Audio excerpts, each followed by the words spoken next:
Good afternoon, and thank you for joining us for week 13 of our Lunchtime Live series on Facebook, Instagram, and now YouTube. I'm Chandra Luckett. The past 2 weeks have seen our nation embroiled in racial unrest over the brutal murders of Ahmaud Arbery, George Floyd, Breonna Taylor, and other Black men and women. There have been demonstrations across our nation and right here in Metro Atlanta that have sparked difficult conversations in person and on social media about injustice and inequity in our country that has targeted the Black community. But how do we stand up for our brothers and sisters, address the trauma that so many of us are facing, and move forward with a call to empathy and action? That's what we're here to talk about today. And although we won't end racism in this conversation, we can do our part to begin the dialogue. So we ask that you ask your questions, but be respectful in doing so to make sure that we all hold space for each other. Today's guests include friend to the show, Rita Mathis, a licensed clinical social worker and therapist who is our director of training here at Chris 180, and Jaime Hunn, also a licensed clinical social worker who is the operations manager at the Chris Counseling Center Atlanta office and a therapist. Ladies, thank you so much for joining us today, and please take it away. Well, good afternoon. What we've been experiencing, I can imagine that a lot of African Americans are experiencing ongoing post-traumatic stress disorder symptoms for doing things just such as surviving and being Black in America. We've seen countless incidents of people being harassed or even killed for doing common everyday things like going for a run or sitting in a coffee shop or even trying to get in their own homes. And I could go on. But as a result of this, people may be experiencing PTSD symptoms such as hypervigilance, intrusive thoughts, feeling hopeless, and always having to feel like they're on guard. And Jaime, this could have a real impact on their functioning. Yeah, I agree completely. And I think that it has. I think it's just been not acknowledged. It's been undervalidated. I think that Black people and people of color in our country have been gaslighted for a very long time, being told, well, that wasn't rape. That wasn't a microaggression. Surely they didn't mean. When in reality, like, these things have been happening for hundreds of years. And it is a white issue. Like, this is an issue that white people need to be addressing. This is something, 450 years ago, Black people were brought over here, and it was a really ugly experience. And so the ancestors, as well as the people currently, are experiencing symptoms of trauma. Right. And that makes me think of Dr. Joy DeGruy, and she talks about post-traumatic slave syndrome and how multi-generational trauma has been ongoing. So when we think about PTSD, often that's on an individual level in terms of treatment. But with post-traumatic slave syndrome, it's the PTSD symptoms, but it's also the effect of not having social justice and systemic systems that continue to oppress people. And in order for there to be real change over time, those are the things that also have to be addressed in order for people for us to move forward. I agree. And it's interesting to me how many books, how many movies, TV shows, just terminology like post-traumatic slave syndrome isn't normalized. It hasn't been normalized. And we had these really large things happen really close together in our society recently. And now we're having the discussions. But the reality is that, people have been oppressed systemically, economically. I mean, it's been an issue.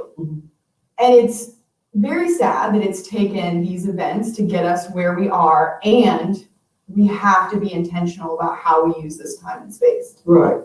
And what we've been seeing in the community are the protests, and they're ongoing, and hopefully this will help to have the conversations, to start more conversations and move us forward, hopefully so that there will be finally some systemic changes that are happening. So it's really, I'm starting to see the impact of that people are actually Black and white. I agree. Yeah, we're starting to see the changes that are happening as a result of that. Yeah. And there's small, medium, big changes. I think we need more of the bigger changes. Most of us can agree.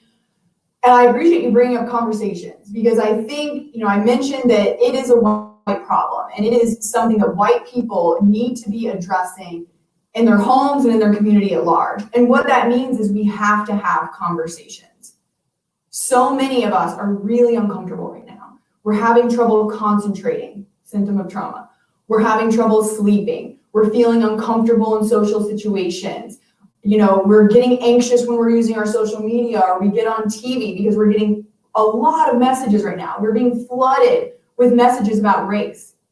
And why are we uncomfortable? It's because as white folks, we have not been exposed to this to the extent that we are right now. Black people and people of color live this day in and day out. Right. And thinking about that, I am a 60-year-old woman, so I've been around for a while. And I can even think back to a time where there were no images of African Americans, even on the TV. And the images that were there were people who were like in domestic roles. But I can remember the first time that I saw an African American woman on television who was in a professional position, and she was a nurse, Julia. So that had an impact on me. And if it kind of helped to change the trajectory of my life. But that sort of points to the fact that even systemically on what we are reading about ourselves, what we've taught about ourselves over the years, multi-generationally, it has an impact. And that those conversations need to continue as well. Certainly. Yeah, we think about the toys we played with, Barbie. What does Barbie look like?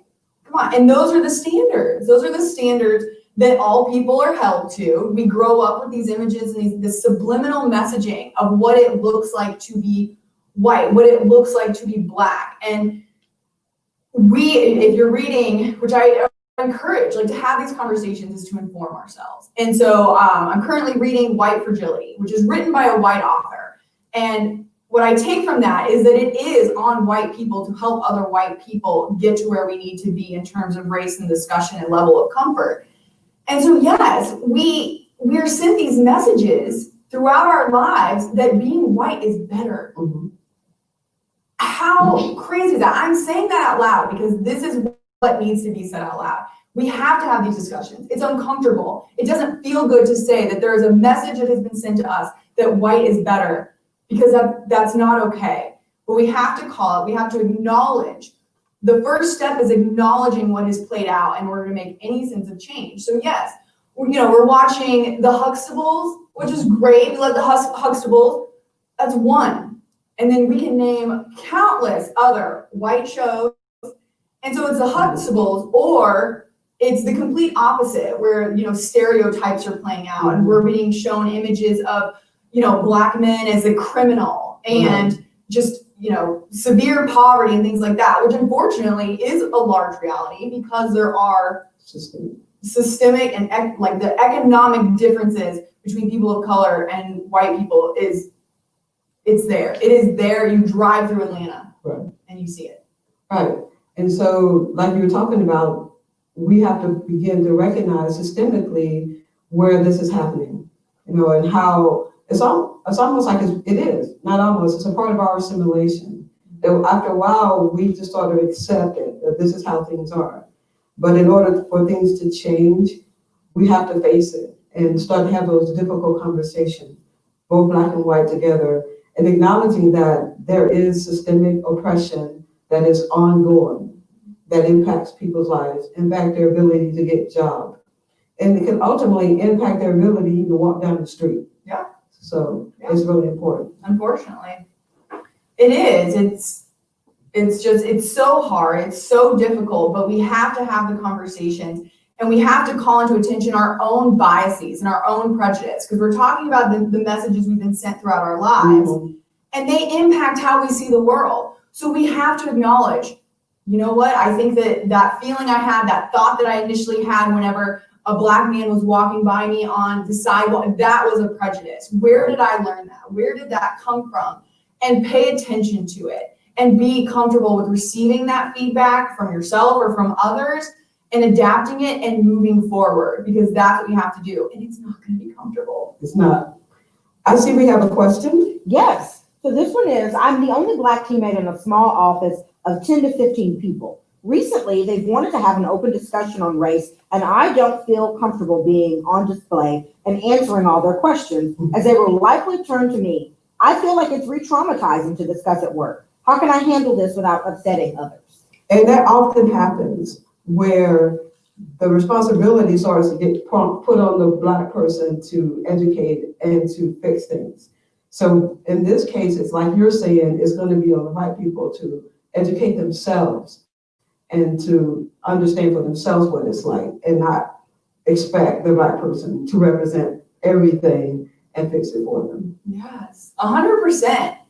And I think that's what we have to acknowledge. Like, white people need to be so intentional about how they're showing up for their Black colleagues and their Black friends, or whatever, Black extended family members, whatever it might be, because we have to save their emotional labor to take care of themselves, their immediate family, their community. Like, we need to reserve that. They have been surviving in this country for so long, and this is a white problem. This is a problem that was created by white folks. So we have to step up to the plate, read the books, watch the videos, look at all the resources, because I can tell you there is a plethora of resources about books you can read, videos you can watch, movies. Netflix just created an all Black Lives Matter category. So the resources are out there, and we have to do the work. And just please be intentional. Are you reaching out to Black people to take care of yourself or to take care of them? Mm-hmm. Absolutely. Yeah. And just, again, just being open to start those conversations, and those difficult conversations, even when it's hard, to be able to sit with that and just be open about it. Yeah, and I can imagine we keep saying the word difficult and hard, and that probably feels a lot like, oh gosh, I don't know if I'm up for this, I don't know if I want to do it, and our natural avoidance steps up. And that's okay. I mean, it's okay, just acknowledge it, but the reality is that we're gonna mess up. We're not gonna be perfect. We're not gonna do great. It's just natural, we're learning, and learning is so uncomfortable. And so please, if we can do one thing, Black people have been uncomfortable in this country for 450 years. If we can do one thing, we just need to be uncomfortable. We need to put in the work. We need to do our research, and we need to step up to the plate. Right. So if you have a question, please feel free to ask that. But to your point, I think that sometimes there's some complacency that happens when people kind of get comfortable with not having to do the work over time, and then the conversations are not happening. So we're at a point now, we have an opportunity now to do a real shift in consciousness and moving forward. So it's gonna be about people being open and being okay with feeling uncomfortable over time. Yeah, you're 100% right. Like, the status quo as it is cannot go on anymore. People are fed up, rightfully so. Rightfully so. So the status quo is done. We have a question. Yes. So this one is, I think my biggest question is that we as white women that care are reading books and donating and trying to learn more, but what can we do to personally support our Black friends? How can we be there for them in a way that's supportive and shows that you were there and here for them, but also not asking or expecting Black people to educate us? Right. Well, two things can come to mind, and that is that you start to speak up when you see a racial injustice is happening. And also putting yourself out there a little bit, to be uncomfortable, to ask those questions, and to just be open and willing to talk about it. So being willing to be in that uncomfortable position. Yeah. I think reaching out and just acknowledging, let's call into the room. There's trauma happening in our community. There is a lot happening, this discussion, we're getting flooded with this. How are you? And not how are you like I'm walking through Publix and my cashier asked me, how are you? How are you? And we can acknowledge, hey, all of this is playing out. I just wanted to check in on you and see how you're doing. Mm-hmm. And I acknowledge that I'm a white lady. I just want you to know that I have space for you. Right. I love that. They might take it and they might not, but you've done the work, you've checked in, And that is powerful. Don't get avoidant. Push yourself. Put yourself out there. We can't agree on so much. We can't agree on laws. We can't agree on politicians. We can't agree on whether a movie is good or not.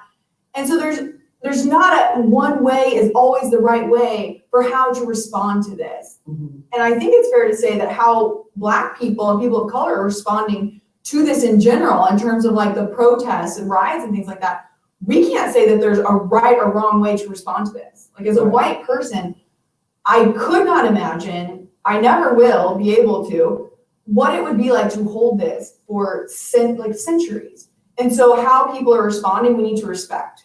Right, absolutely. And I've heard you mention the word riot, and that, just to kind of say something about that, protest versus riots, because what they're doing, I believe, is more protesting, because riots tend to indicate something else. People have a negative, or like it could be, there's a criminal link to that. But I like to think of it, the protest is more powerful, and it brings up a feeling of being self-empowered. Mm-hmm. And I see we have another question. Yes, we actually have several questions. Okay. So the first one comes from Grace, and she says, going off the last question, is there a good way to ask African-American coworkers and friends if they're doing okay while recognizing they might be exhausted and traumatized? I would say, saying just that. You know, I want to just check in with you. I understand that you may be tired and traumatized right now, but I just want you to know that I'm here if you need to talk, and then wait for the answer. So just being really open and upfront about it. And normalizing the response, like normalizing that you're at work right now and you're probably operating at like 50% of your norm. Mm-hmm. And that makes sense. That's normal. I hear that. You can't go how you used to go. Okay. We have another question? Yes, Jane wants to know, as clinicians, how do you see this trauma showing up for your clients? And as a non-clinician, is there a way that's best to respond? Well, actually, yesterday I was working with a young man, African-American male, and he reported being afraid of what happens if I get pulled over by the police. Do you think that I might get killed? So that fear is real. So I had to help him to understand and empower him that there are things that you can do, even if you get pulled over by the police. There's things that you can do, like ask for a supervisor if you feel like you're being endangered. So our young people are being impacted by it. There's anxiety and depression that they're dealing with. And so we're working with them to help normalize this for them, but also giving them strategies to deal with the anxiety and depression. Yeah, my caseload is predominantly Black. I only have 2 clients that are not Black, and it's showing up for all of them. Like we said, people are getting flooded with this. It's everywhere we go. So I have some of my Black clients where things are coming up from them, from their personal histories that they've never felt were acceptable to process, or it's just the way it is. I've accepted that this is how this is. And it's coming up for them because now the stage is being set that it's okay to have our responses, it's okay to feel this. And that is bizarre. That is tough to swallow, that, you know, we've been working together, we've been doing this for so long, and these stories that you have are coming up for you now. And there's no doubt in my mind that these stories that you're telling me have impacted you and the way you see the world your entire life. Correct. And then my white clients are also having large responses and feeling like, how can I get involved? Anxious, you know, I want to be participating. I need to watch the news. I need to do all this work, and I'm exhausted. And but I feel like if I take a break, then I'm not being a very good ally, and I'm not practicing being anti-racist. So people are uncomfortable right now, and it is uncomfortable. But as white people, we're building our distress tolerance around this, because again, this is something we haven't been faced with day to day. We are, and we should be, and we have to work to get more comfortable with it. Right. Was that another question? Yes. So a follow-up question from Grace is, I've heard a lot about community trauma, but don't necessarily know what it is or how it relates to what's going on. Can you speak on what community trauma looks like in the current climate? Another word for that is collective trauma. And that is when a whole group or country even is being impacted. And you can start to have symptoms of PTSD collectively. And it ultimately changes the way that we move and act in society. For example, back at the beginning of the year, we probably never heard of social distancing. And so we're having to make shifts and moves in our world as a result of the pandemic. And so it does, a magnifying can look like trauma responses over time. Yeah. And so we know that like so many of what we go through is what we call a parallel process. Like what you go through, I go through. Mm-hmm. So whenever we have a community and it is being, experiencing trauma, somebody is taken to jail, somebody is murdered, so there is violence that's playing out within the community.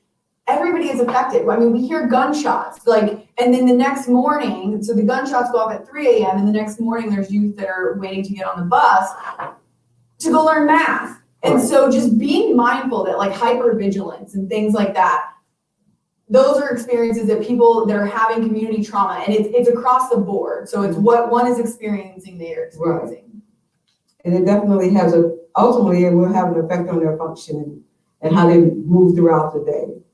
And respond to other people. Right. Like if they're more defensive or things like that, we just have to be mindful of what this community has gone through. I mean, Flint would be a good example of a community who feels oppressed and not taken care of by the people in charge. And that is traumatic. My caregiving system, the government, is not taking care of me and doesn't have my best interest in heart. Therefore, that impacts how I operate in the world around me. Absolutely. Yeah.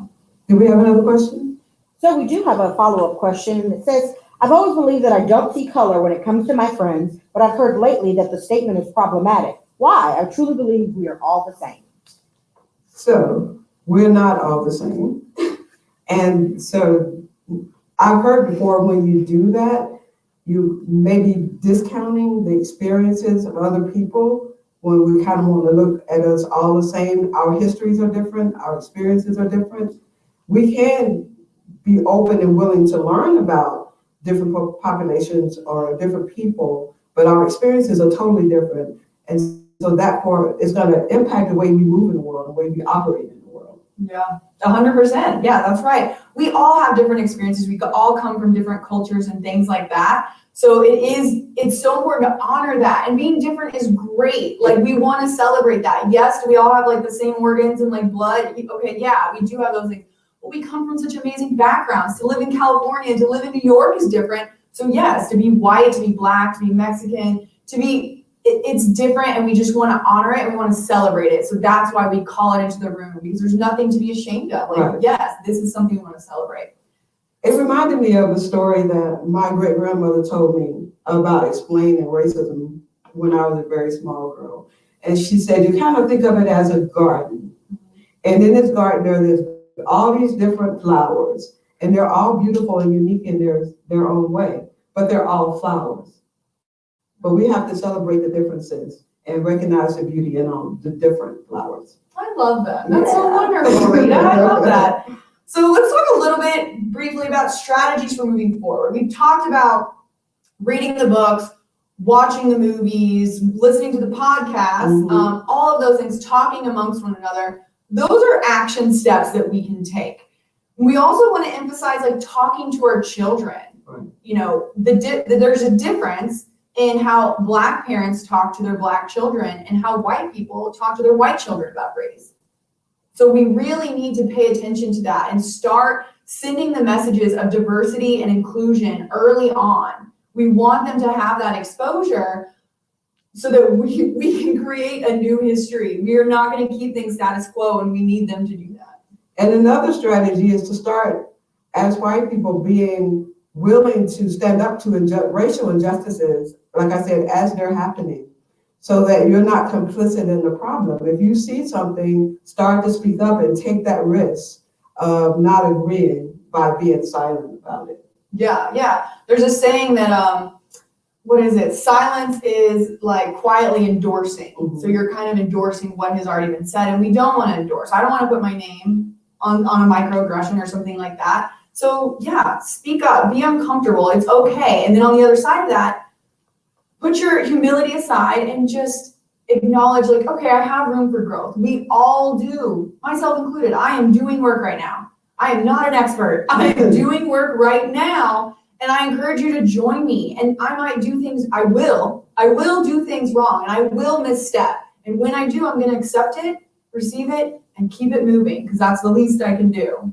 We have another question. Yes, so Kim says children will return to school possibly in August. What suggestions would you offer educators who desire to create a safe space for students who have race concerns prior to returning to school? After returning to school, what tips would you offer school officials who are afraid to address racism and mental health in response to recent injustice? I think that could be a topic for like next week. So that's a big one. That's really good though. I would say just acknowledging it and validating it. I think being seen, these children just want to be seen. I want you to see my struggle, and I want you to validate my struggle and do what you like, keep me safe. So again, to Rita's point, speaking out and saying, hey, that's not acceptable. We're not doing that. And just honoring that youth. And I think as I was hearing the question, there just needs to be such a bigger push for incorporating Black history into our history classes, because there's so much that we don't know and that we weren't taught. And so that's what I was going to go with, is education, and starting to educate our young people about racism. We celebrate Black History Month, and that's a time when it's really highlighted, but it's something that should be ongoing, just like we talk about everything else. So in thinking about the kids coming back to school, holding space for them to talk about what that experience has been like for them, and then following that up with education and ongoing education about it. Yeah, I agree. And I think pulling on them to help make the decision. So we say that we don't want to put like Black people and, you have to tell us what to do here. That's not necessarily what we're doing, but there's research on this. Let's do the research. Let's get our hands dirty. Let's look stuff up. Let's Google. Let's see what other places are doing and what we can bring into our school. So we have another question. Yes, this one just came in from a private message, and it says, how do you get past the feeling of being numb to the things that are happening right now? I'm angry, but I can't express it because of the numbness. Wow, that's actually one of the symptoms of post-traumatic stress disorder. So I want to normalize that for you, that is a natural or normal response to trauma. I would encourage you to reach out and talk to someone, seek maybe help through Chris 180. We have services available to help you, but definitely just being able to reach out and get help, but understanding that that's a normal response to post-traumatic stress disorder or just stress, period. Yeah, definitely take care of you. It's really hard. It's really hard work. There's a lot of exposure right now. And Rita said it's normal and it's hard. Yeah. You have another question. Yeah, so this one says, how can I talk to my children about race if they already are older in high school or junior high? I don't notice them with a diverse group of friends, and I wonder if it's too late. It's never too late. But I would just start the conversation with them and asking them what their thoughts are about race. So that kind of can give you a gauge of where to start. What are their thoughts about race? What do they want to learn about it? And then start to have those conversations around that. Yeah, I agree completely. We just want to ask the questions. How are you doing right now? How are you receiving this message? And have it be a dialogue, not this is how I feel, this is going, okay. And we move on. We have to keep the conversation going. Let's try not to let it stop. Let's get more information. Let's question information. Let's get curious about it. I think that's so powerful. We have another question. Yes, so this one comes from Leslie. It says, my 16-year-old white son has organized a demonstration tomorrow of young people at the corner of a major intersection in our primarily white suburb with signs to show their support for racial equality and the Black Lives Matter movement. It looks like there will be a fairly large turnout. I know it's important for white allies to follow versus taking the lead in these efforts. So what can he do tomorrow, and what can all white allies do to ensure the message is clear that we are there to support the people of color in our community versus making it about us? Well, you're already doing it. First of all, kudos to your son. Yeah. But just that visibility helps, that willingness to stand out and say, I am an ally. And what a great way to do it with the work that he's already doing. That's awesome. Yeah, I participated in a protest on Sunday that had a similar experience. The people who organized it just put a post up in the Facebook group where they were organizing and said, we want to acknowledge some of the concerns that have come to us about not having enough Black leaders heading this protest. And we're going to move forward with this protest. And like we said, we want to reserve the emotional labor of Black people right now to take care, because this has been going on for like, what, 11, 12? It's been going on for multiple days. Mm-hmm. So let's show up. We're taking this and we're going to head it on. And that's what we need to do. So, like, great job, parents. I know, that's great. That's awesome that he's doing that. Yes. We have another question. Yeah, so this will be one of our final questions. As a Black woman, what's a good way to engage friends in dialogue? I want them to understand that their silence isn't okay with me, but I don't want to be seen as combative. Well, I think what you just said, putting that out there, tone of voice matters, but just being really honest and just saying and asking for what you need in a very honest and frank way is important. Yeah, I agree. I think reflection, just reflecting what you see. I noticed that a lot of my friends on social media are saying, you know, I like my friends that are Black are posting, like, I noticed silence on my social media page. And saying, like, I'm wondering about that. Like, I noticed that, because this is not silence. We're flooding it. I know you're seeing it. Why aren't you calling it into the room? And I worry, because I just want the response to feel safe for you. And that's really hard, to be the person facilitating the discussion and not being so sure what you're going to get back. So it's hard. I think that we are really seeing people in different lights right now, and, you know, deciding who's in our tribe. Right. And we were going to talk about some resources that might be available. Yeah. So there are these really amazing, like, Google Docs and websites that are circulating right now with tons of resources for anybody to be enhancing their knowledge about race in America and how we got here, what we should be doing or could be doing right now, and how we can move forward, and tons of ideas. So like I mentioned, I'm reading the book White Fragility, which is really amazing. The Hate You Give is really great. There's so many. Sean King does amazing work, the Grassroots Law Project. There's so many things circulating. Just you know, look up hashtag Black Lives Matter on Instagram, and you'll see all kinds of different organizations. Campaign Zero is also really interesting. I'm talking about police reform. We're going to post some of these resources in the comments section. So follow up and make sure that you see those. And also Chris 180, we're here. We are, you know, trained in cultural competence, and we strive to serve our community. We know that we serve predominantly people of color here at this agency.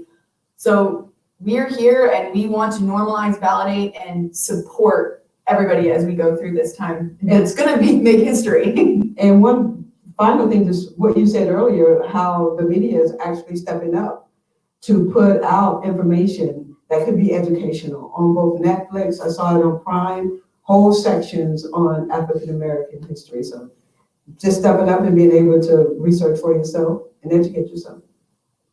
So thank you so much to Rita and Jaime for this powerful conversation today. Your comments, your feedback will help all of us to grow and be able to move forward as a community. We could not do these conversations without the support of our community, and for each one of you for joining us to talk about what I know is a difficult topic. But we ask that you take one step forward, that you share this video with other people who may be interested in learning more about what services we offer and how to start that conversation in their communities, at work, and in their neighborhoods. We challenge each one of you all to be an activist for change in our community and to support the Black women, men, and children in your lives. We look forward to being a part of this conversation for the weeks, months, and years to come. And we ask that you all join us in that.